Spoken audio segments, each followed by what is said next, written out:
E se você conseguisse conversar com um antepassado ou um amigo morto? Não, eu não estou falando de espiritismo. Eu estou falando de inteligência artificial. Sim, o engenheiro Demi Getchko, um dos pioneiros da internet no Brasil, afirma que a definição de humano está cada vez mais imprecisa no mundo com o avanço da inteligência artificial. Durante boa parte da história, filósofos, poetas, escritores, religiosos e cientistas fizeram essa pergunta: o que é que nos faz humanos? Não restava muita dúvida de que havia algo diferenciado entre nós. Segundo eles, tínhamos habilidades intelectuais, emocionais, cognitivas e espirituais muito diferentes de outros seres que povoam a Terra. Nós éramos, e ainda somos, os únicos que, além das necessidades biológicas, comer, beber, descomer, tínhamos profundas necessidades espirituais e afetivas. A própria observação da realidade nos mostrava que havia algo de único nesse animal que, mesmo andando por aí com cocô na barriga e cheio de instintos ferozes, era capaz de conter tudo isso usando a sua vontade para buscar coisas que julgava mais importantes do que a realização imediata do seu desejo. O homem era o único capaz de contar histórias, inventar narrativas, fictícias ou não, que continham verdades maiores do que a própria realidade e que respondiam, em alguma medida, a essa pergunta recorrente: o que é o ser humano? Acontece que essa particularidade também nos fez capaz de avanços inacreditáveis. Avanços que deixariam os nossos antepassados das cavernas maravilhados. Mas o próprio avanço da técnica e da tecnologia nos fez também acreditar que a ciência, que nada mais é do que um dos recortes da realidade, fosse a realidade na sua totalidade. O mundo ocidental chegou a um nível tão grande de desenvolvimento tecnológico que o homem começou a acreditar que a ciência era a realidade, a verdade. Filósofos materialistas mataram Deus e a noção de humanidade foi achatada para um nível estritamente material, a ponto de grandes cientistas envolvidos na criação das inteligências artificiais afirmarem que as máquinas transcenderão o homem. É o transhumanismo, que acredita que o homem vai superar a si mesmo e, ao se fundir com as máquinas, se transformará no que Yuval Harari chama de Homo Deus, uma nova etapa na evolução humana em que o Homo sapiens vai transcender a sua condição biológica.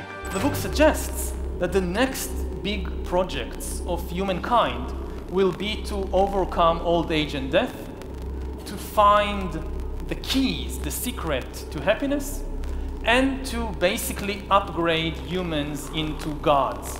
This is why the title Homo Deus, God-Man. Essa forma de pensar tem criado situações no mínimo perturbadoras. Jason Hoher, um programador de computador excêntrico, criou um chatbot em que ele dizia que era possível conversar com os mortos. Isso mesmo. Baseado em algumas informações sobre o falecido, o chatbot conversa com você como se fosse um morto, utilizando as informações do falecido com a tecnologia da inteligência artificial. Os mais desavisados podem até se perguntar: pô, mas qual é o problema? Essa pode ser até uma forma de aplacar o luto, não é mesmo? Acontece que o luto é parte da experiência humana. Nunca foi uma boa ideia fugir da dor, especialmente com uma mentira. A máquina não é e nem nunca vai ser o seu ente querido. O primeiro episódio da segunda temporada de Black Mirror mostra bem os problemas que isso pode causar. No episódio, uma viúva chamada Marta encomenda um robô idêntico ao seu falecido marido através de um novo serviço que permite que as pessoas mantenham contato com os mortos. O problema é que ela percebe que, por mais que a forma seja do seu ente querido, aquele troço simplesmente não é o seu marido. Aliás, esse é o grande problema do transhumanismo. Nós não somos apenas um amontoado de células, nós não somos apenas nossas memórias, nós somos algo que nenhuma máquina, por mais sofisticada que seja, jamais conseguirá ser.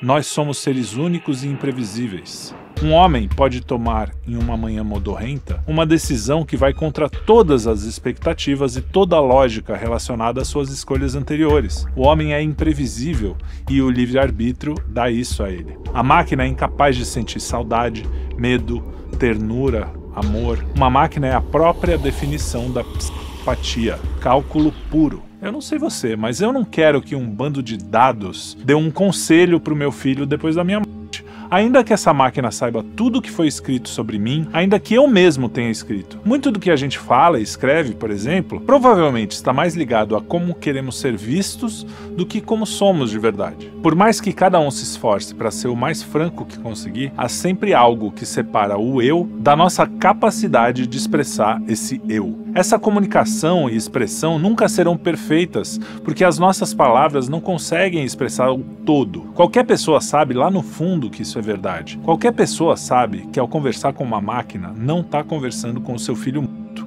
ou com o seu avô. Se auto-enganar no final, só vai aprofundar a sua dor. É o mesmo caso das drogas que são dadas às pessoas deprimidas. Quando suas emoções são quimicamente suprimidas, sem que a causa do sofrimento seja atacada, o resultado é mais e mais tristeza. Não é à toa que mesmo que a indústria de remédios para depressão tenha avançado e que muito mais gente esteja sendo medicada, o número de suicídios esteja tão alto. Isso não quer dizer que você não possa ser medicado e que isso não possa ajudar. Acontece que se você não tratar a causa, você sempre vai ter aquela tristeza residual. A linha entre o que é humano e o que é tecnologia está sendo borrada. A busca pela imortalidade é uma constante e sempre deu problema. A epopeia de Gilgamesh é uma das obras literárias mais antigas do mundo, originária da Mesopotâmia e escrita por volta de 2000 a.C.